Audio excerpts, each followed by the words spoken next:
Assalaamu calaykum. Bartani waa Faa'iido Channel. Fadlan haddaad ku cusubtay channelka daawade, subscribe dheh.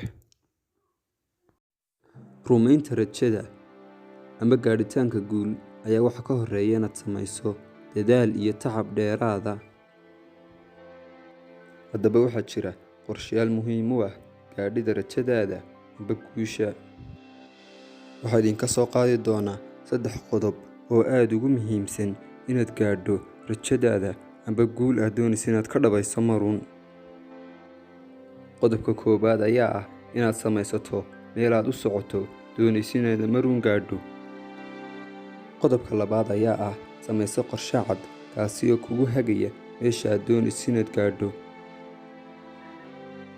Qodobka saddexaad ee u dambeeya isna ah samee ficil ama dhaqdhaqaaq, maxaa yeelay wuxuu kaa saacidayaa ficilku inaad samayso hamigaaga iyo rajadaada leedahay inaad si toos ah u gaadho. Haddii kale wuxuu kaa noqon doonaa wax afka keliya ku kooban oo gacmuhu aanay qaban karin.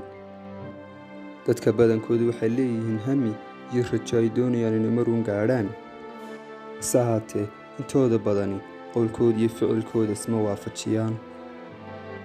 Daawade, 3 qodob ee aan soo xusnay ayaa ah 3 qodob ee ugu muhiimsan uguna wanaagsan kaana saacidi kara inaad gaadho rajada aad leedahay.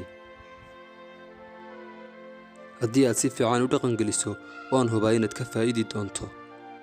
Soomaalideenu waxay ku maamaadaa jannada camal ayaa ku geeya.